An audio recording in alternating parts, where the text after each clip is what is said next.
Good morning, everybody. I'm Larry Jacobs. This is Pre-K-12 Education Talk Radio, and it is September 11th today, the day we're doing the show. I don't know when you're listening. We know a lot of people listen on the archives, but we are doing the show here on September 11th, and I just want to mention that. Let's not forget the terrible events of that day and all the people that it affected, okay? And we'll just leave it at that, but it's something that I just wanted to make sure that we mention today and remember.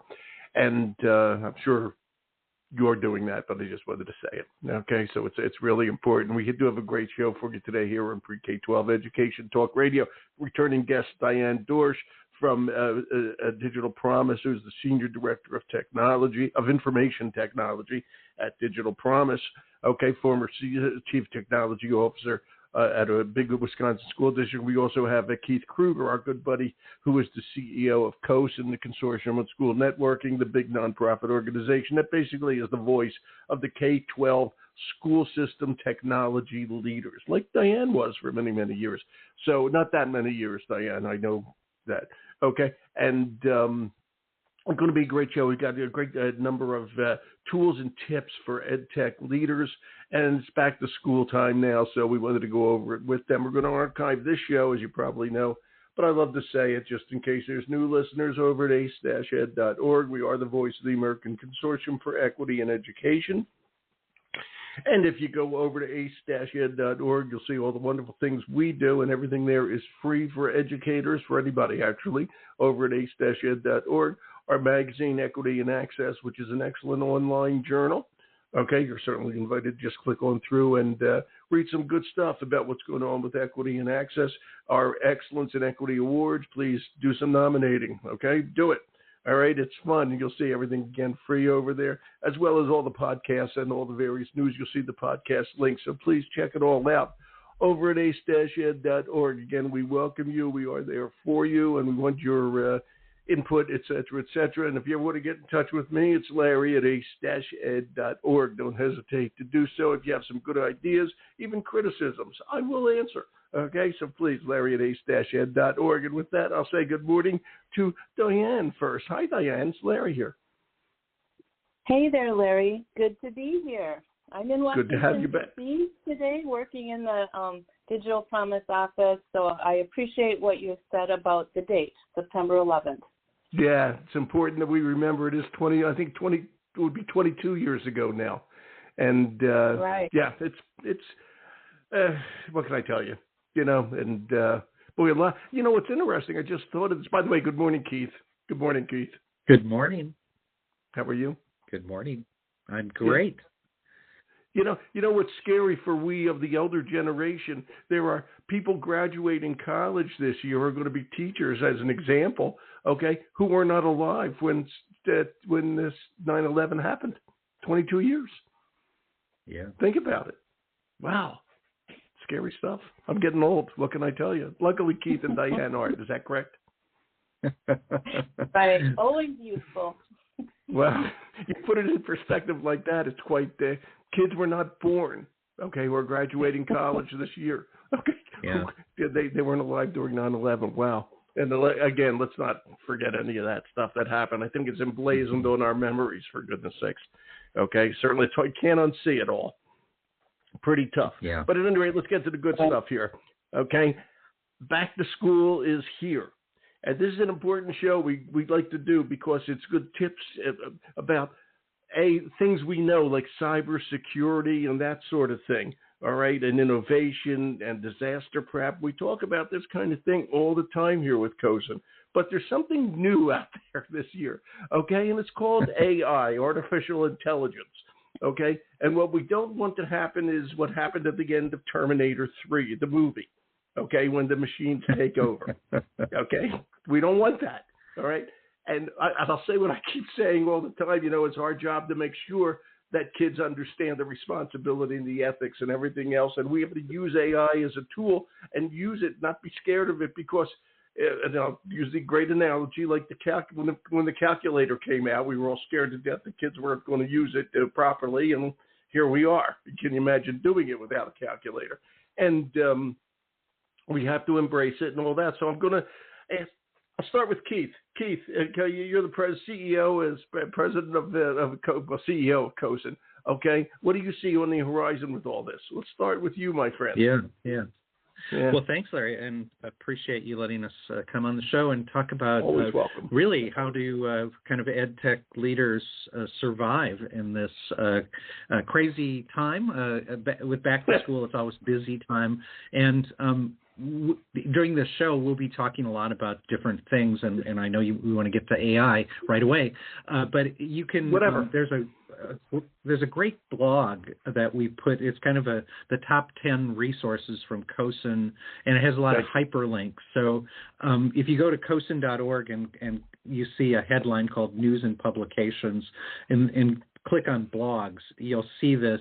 It's called kind of the 10 key COSN back to school resources. But let's dive in on AI. And clearly that is, since last November with ChatGPT, this concern around generative AI is a huge issue for educators and the world. If you believe the World Economic Forum, AI is going to transform the next everything we do. So we've put together some resources at COSN.org/AI. There's kind of a primer. Just AI is very large, and we're already using lots of AI in our life and at school, but what's new is the generative aspect, which ChatGPT is one example of. And so we've kind of aggregated a lot of resources on that, and we've created for COSN members, there's actually an AI community for discussion. People can, in a safe environment, kind of share what they're doing and things like that. But I really love, we've been doing some blogs and from different perspectives, and it's very interesting.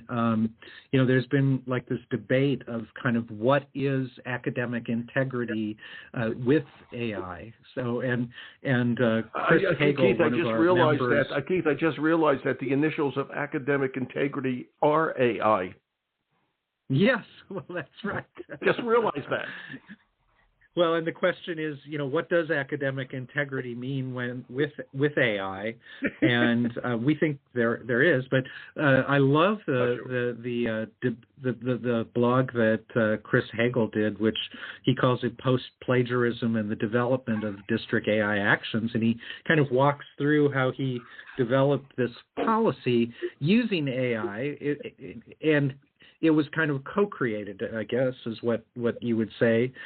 He, believes in transparency. You need to say when you use a tool like generative AI, but it's a great starting point. It's certainly not the end point at this point for coming up with policy, but a great place to start.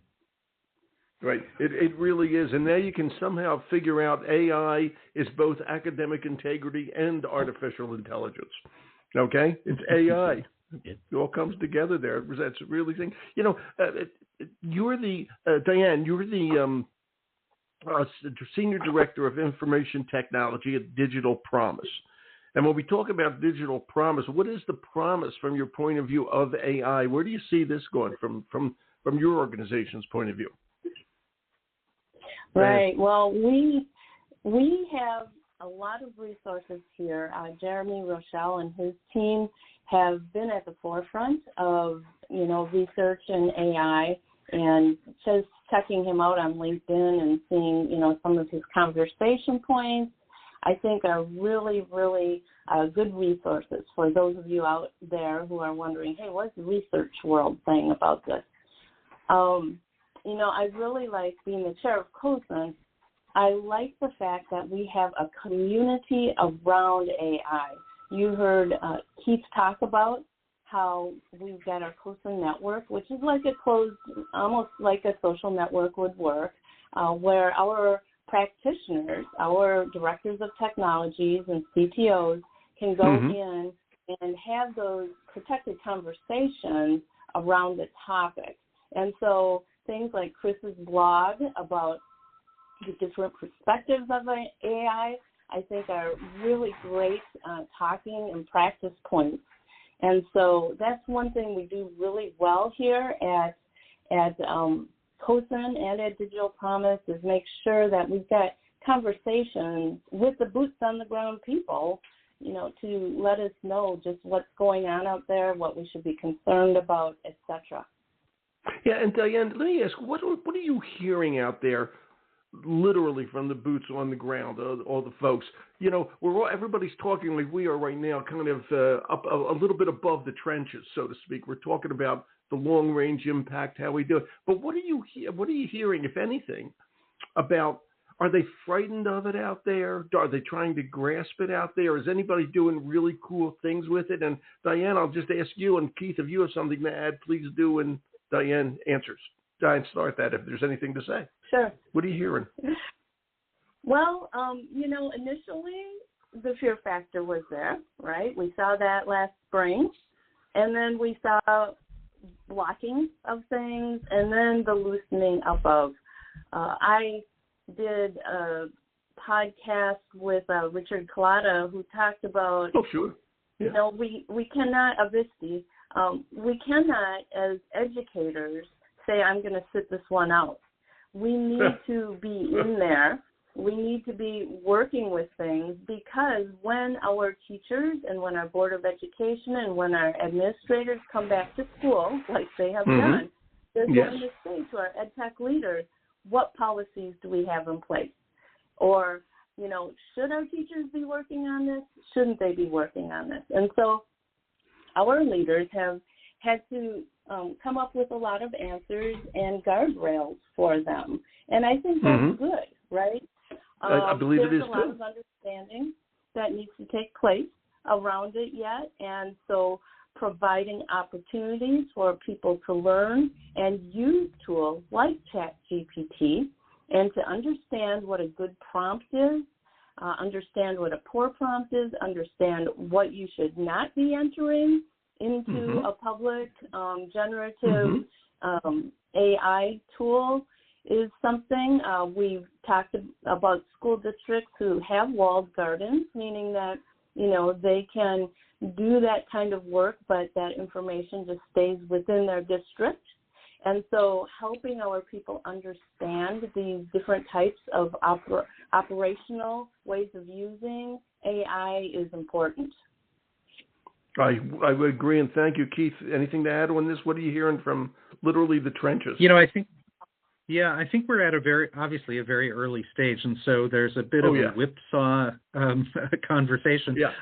Yesterday in the Sunday New York Times, Natasha Singer, who's been following kind of privacy concerns and companies, how they work in technology companies, how they work in schools, has started a new series that she's going to be looking at AI in schools. And I thought her comments, were very interesting. She obviously has been highly critical of the tech sector in schools, but for AI, she had some good examples of things that were being used in good ways. And I'm sure that there are some horrifying ways that AI may be used.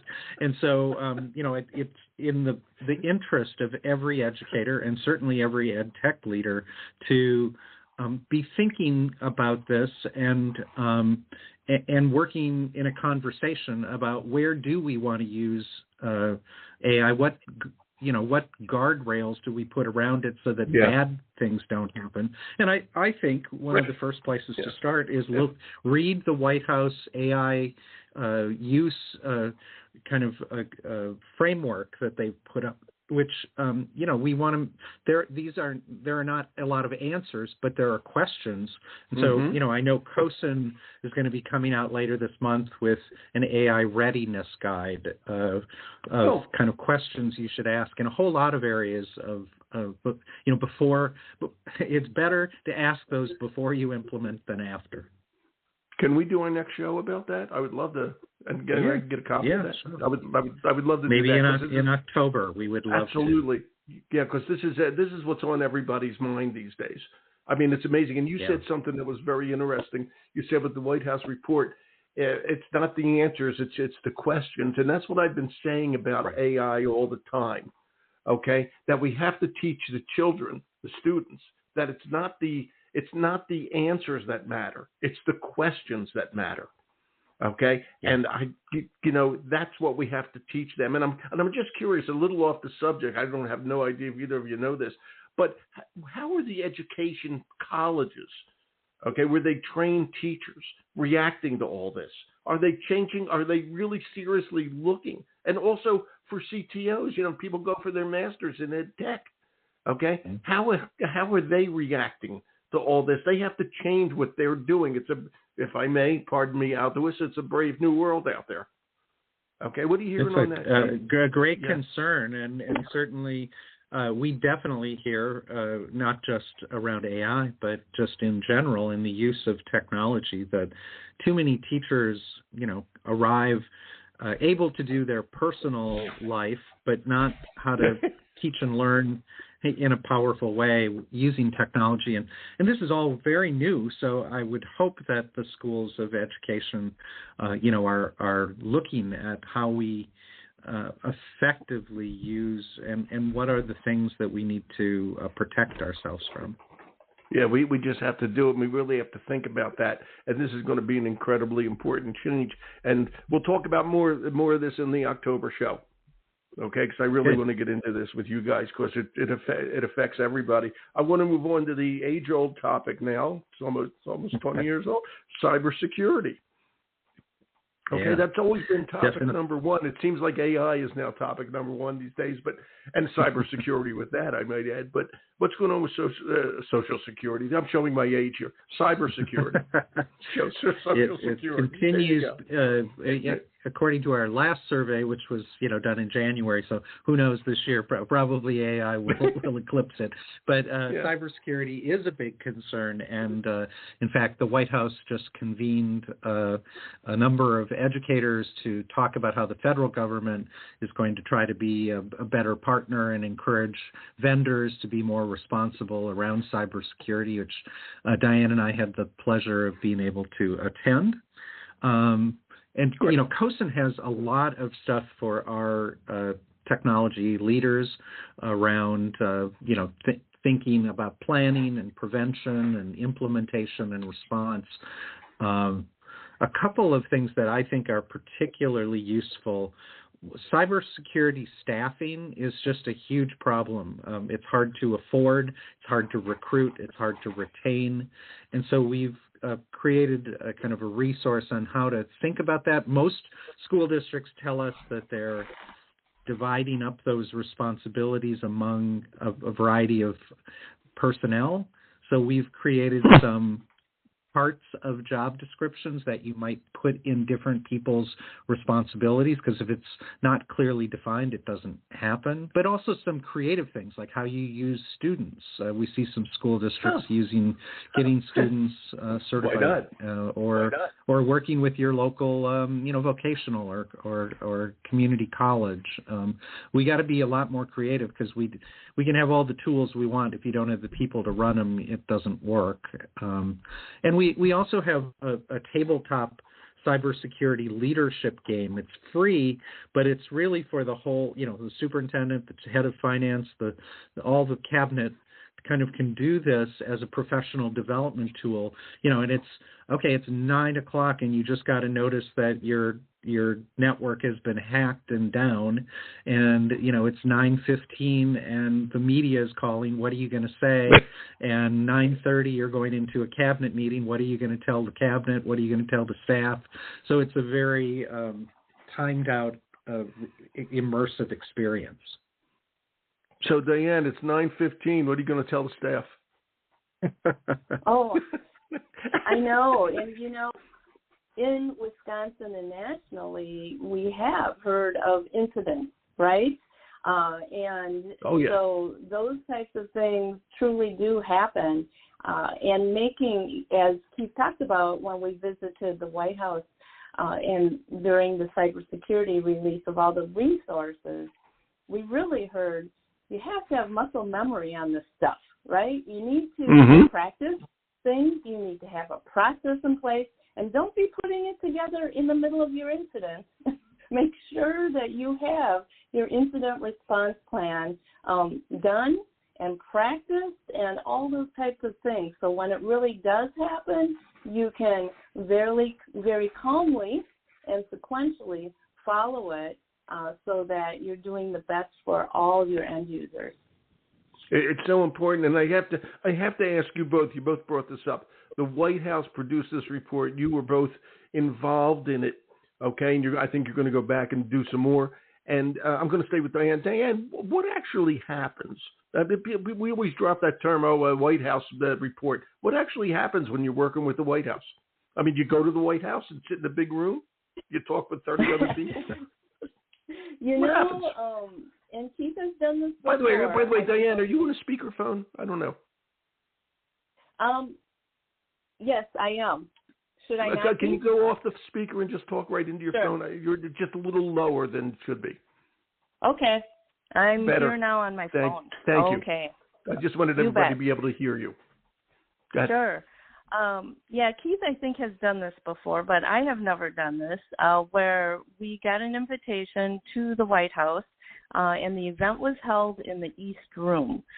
We attended as avid supporters of cybersecurity in K-12 schools. I know Keith can tell you more about our contributions, I think, to the whole event, but it was wonderful to hear from our secretaries, Mayorkas from Homeland Security, as well as our Cordona Department of Education, and Dr. Jill Biden. And so we then heard from LA Superintendent of Schools, Roberto Carvalho, and he talked about the large incident that happened there and how he was able to pull in resources from our government to help. And it was described as a textbook case on how to solve an incident. And so, it was really good to hear about how that was handled and the resources that he took advantage of, that are there for school districts to help get through this. We also heard from or from different states who have programs in place. Like there's a state who starts and has committed to providing K-12 cybersecurity training to all students starting in kindergarten. And that's quite a commitment, right? And helping students be mindful of cybersecurity and potentially go into jobs that involve cybersecurity. We also heard from, No, go ahead, please continue. And then we also heard from solution providers who, are really saying, we are making a commitment to make our products cyber safe. And a lot of companies have donated funds or put together programs that they're going to provide to school districts free of charge. So, Keith, there might be some other things I missed out, but that was great that I saw. Yeah, that's a great summary. But all I would say is it's the first time ever that a White House has talked about cybersecurity in K-12. And so, they have what is it called, the bully pulpit? Yeah, so they do. That tells you that as part of their back to school, they felt that cybersecurity was so important that the White House needed to speak about it. And new resources were made available from the Department of Education and Infrastructure Guide, along with resources from CISA, which is the cybersecurity agency as part of Homeland Security. So, and we heard from a variety of other agencies like the FBI and others about how they can help school districts. But it is a huge problem. We are the number one targeted sector for ransomware attacks. I thought it would be healthcare. I thought it would be healthcare, but it's school districts. Yeah. Wow. Jeez. Well, we have a lot of, with phishing attacks, which is when you click on that URL from, it looks like it's a legitimate thing, but it's not. Yeah. And you've got, lots of people using our network, including a lot of students, a lot of teachers, and there's a lot of data that school districts have that is valuable. So it's really an amazing challenge, and I wonder, this is going to be the next question, as good as AI is going to be, what's going to happen with that, okay, and cybersecurity. It's really, everything gets more complicated. Nothing gets easier. Okay, I can tell you that much. Exactly. It's a lot of layers to this onion. It's one giant onion, I got to tell you. And on that note, you're talking about ransomware and phishing and all that. And then we have the next thing that I know is important for you two to talk about is disaster preparation. And I think we're talking about a real disaster. Okay, God forbid a fire, a shooter, an earthquake, flooding. Well, we can go just look at this summer. Hurricanes. Yeah, thank you. I knew I forgot one. They're coming too. Okay, whatever. It's crazy out there. Try to think. All I can say is I feel bad for everybody in Greece. The incredible flooding puts out the wildfires that are driving them crazy. I mean, it's just terrible. Okay, we're not there. We're here, but these things are bad. All right, disaster prep. And we're not talking about just getting a ransomware attack. We're talking about a real disaster here. And Keith, I'll throw it to you, but if you want to throw it to Diane first, be my guest. Yeah. Well, it's a huge problem because, and it's a huge problem for obviously when a hurricane or flood or fire hits, but it's particularly a challenge around technology because that's the way we communicate, that's the way we pay salaries, that's the way we do learning. So building what we would call a learning continuity plan is critical. And again, up on our site is some tips and free for anyone, whether you're a member of COSN or not. And then we have deeper resources about building a disaster recovery kit and strategies for building information security governance. Those are for members. So there's lots of stuff up on our resource, but it's really timely because, of course, there's so much between the fires of the last few months and the hurricane season. This is something that it's hard to be anywhere in North America and not be expecting to be hit by something like this. So it's really a challenge. It's crazy, and I have to ask, have you guys heard at all from the poor folks in Lahaina and in the Maui school district? What are they doing? They lost everything over there. We haven't heard from them. Of course, Hawaii has one school district, and it's for all of the islands, and it's really run by the State Department of Education. So we have not heard from them, but our thoughts and prayers are certainly with them. Certainly, I think one of the things that whenever you read those things, what our message is to other school districts is the time to think about your continuity plan isn't after the disaster, it's before. Yeah. So everyone right now, whether you're looking at the hurricanes in Florida or these terrible wildfires all around North America, I mean, now is the time to dust off your continuity plan. And probably change it if you haven't changed it in the last 5 years because things have changed. And I'll ask this, Diane, I'll ask you this, okay? With the pandemic, the old line was we had to build a plane while we were flying. Okay, the pandemic, let's be honest, caught 98% of us off guard. Okay, well, we had the pandemic, we went through it, and everybody really did their best. Okay, let's just say everybody did their best. And in some cases, there was tremendous, even though people were trying, there was tremendous learning loss. Okay, and we go right down that list, but we don't have to. My question is, what have we learned technology-wise? Okay, what have we learned from that? Okay, where are we today that we weren't in 4 years ago? Have we learned? Well, let me ask it an easier way. Have we learned anything? Let me ask that one. Yeah. Yes, I mean, there are the teaching and learning aspects of things, as well as a director of technology, what kind of tool do I need to provide to our students so that they are prepared for these, what can we say, interruptions in learning, where potentially they have to learn from home.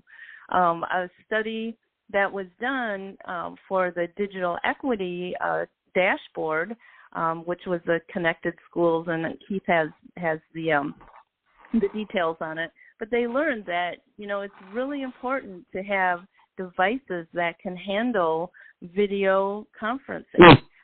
Some of the technology that was out there that got sent home really had a hard time, providing video when we need to make make that quick turn to using video conferencing tools.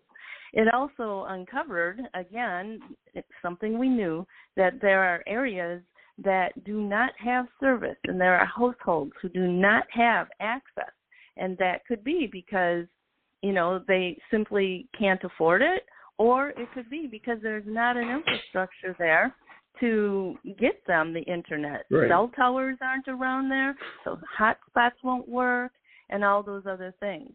And I do believe, these are some of the things that have helped our ed tech leaders. The pandemic uncovered a lot of things, and so it helped provide us to understand where the gaps reside so that we can work on those. Getting broadband to more rural areas is important, and our government is helping with that, and also the knowledge about the devices that we make purchases. How long are they going to last? Are we going to be green about them, or are we going to be able to use them for only 4 years or 3 years and then have to throw them away? It's these types of things that were brought up through our experience with the pandemic. And are those, stay with me, Diane, are those the things you just mentioned, are they the emerging trends that are out there? Is how to figure all. I wanted to ask you about emerging trends. I know we talked about being prepared, if I may, artificial intelligence, cybersecurity, disaster prep. But AI is the big thing. It's the elephant in the room. But what are the emerging trends out there beyond all this? I mean, where are we ahead of the game on what's happening? And I'll ask Diane. I can swing it over to Keith, or you can, Diane. Right. Well, what we're finding is, and I love the way our Driving K-12 innovation process worked with this, and that we had a team of people, we've got over 100 people from all over the world contribute to our Driving K-12 innovation series. And they first identify hurdles. What are the difficult things that are taking place in education? What are the hurdles there? And there's a lot of conversation about that. And then they talk about, what things could accelerate? What are the trends that can help accelerate and help us get farther now that we've identified the hurdles? And then what are the enablers? What are the tools that we can use to help us accelerate things? And so the hurdles, ended up being the scaling innovation and inertia of education systems, or digital equity, and attracting and retaining educators and IT professionals. So I was going to ask you about that. Yeah. Yep, having people, right? Yeah. And then accelerators are being able to personalize learning for our students, building capacity in our leaders, and, of course, social emotional learning, and being able to address the whole child, the whole adult, right, as accelerators. Absolutely. And then what are the enablers? Digital collaboration environments. I mean, we know that was something that we depended on during the pandemic, collaborative environments. Untethered broadband and connectivity. Again, we uncovered that we need to make sure that our students and our teachers have access. And then analytics and adaptive technologies. And again, these are some of the things where, as you have said, Larry, we are overlapping into AI for analytics and even adaptive technology. So, those are some of the trends that are taking place, and I'm really excited to be part of the next study. It's going on right now, and we are identifying the hurdles that we are going to see, or that we have seen, for 2023. That was a great summary. Thanks, Diane. Keith, anything to add on that one? And I do want to ask you, this was on my mind, how are we doing in training people to become school technology officers? Okay, are there? I would assume there are enough, but I'm not sure. No, there Maybe are I'm probably wrong. not enough. But there's a Well, challenge, as Diane just pointed out, with recruiting and retaining certainly teachers, but also the tech leaders. And one of the things COSN's been doing for a while, a decade, is having a national certification, our CETL, CETL, yeah. CETL. So, and we also have some programs for early career to help people who are just getting started, and those are really important that we figure out how to help people, because we don't want them to fail for several years before they figure out what their job is. It's amazing, and I'll go back to something I brought up before, Keith, as we kind of start to wind down here. All right, are any of the schools, the colleges, incorporating ed tech into general teacher training, so that a new teacher has, now of course they've just been through school, okay, but that they have a feeling of what's going on behind the scenes, how they have to react ethically and by the rules, et cetera, to the technology in their future school district. Do you know of any colleges that are actually looking at this and getting the students that are going to be future teachers, getting them involved in the technology aspect of it all? Because that would help build more CTOs, I would think. It's a great question. It's a great question, and Diane, what is your perspective on that? I mean, I'm sure that there are programs that are doing a very good job. I know that when don't be so sure. I don't know. Yeah, when we looked at the data of our leaders, they typically already have a master's or beyond, like 75% of them do. So one of the reasons the CETL has been so important is that it's something you have to get and update every 3 years. So it is right. What are you hearing? I have a colleague who retired. He was the director of technology in a joint school district in Wisconsin, and he is now teaching at a college, and he's teaching educational technology. He's a former teacher anyway. But I think it is a wonderful opportunity for him to bring his expertise to our young people who are going into education, because sitting in those classes, I am sure, are potential directors of technology. I mean, I was a classroom teacher. I got my certification in K-12 education, but technology was always a special interest I had. And so, it brought me quite far, and there are opportunities there. And so, having our practitioners who have been in that CTO or director's seat go and instruct at colleges, I think is a wonderful pathway to get that education, that institutional knowledge into our young teachers who are getting ready to go to the classroom. And it has to be undergrad as well as graduate. We have to get, this is the way of the world now.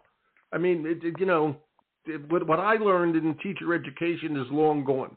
Okay, we had to unroll papyrus, okay, and write on wax tablets. All right, those days are gone. All right, and really, they really have to step up. All of this really, really matters. It's really, really important here, and I want everybody to know all this information is over at COSN.org. And I want to ask you something, Keith. How many school districts belong to COSN? I think we're at about 1,500. But there are plenty of districts that aren't. So we would love more. And all the things we've talked about. There's many things on the public part of our website because of our mission to support everybody. But there's even more great resources behind the member wall. So thank you for asking about that. And we'd love to. It's incredibly important. Do that. It's incredibly important because there's 12,000 school districts. Okay. And there's no excuse in this day and age with we always say educational technology, but you don't even need that anymore. Education is technology. It's still people, but we use technology in everything. Okay, everything about a school district. Everything from learning to setting up a lunch menu. And we do it on everything. All right. And the fact that so many school districts are not involved with the Association for Ed Tech Leaders.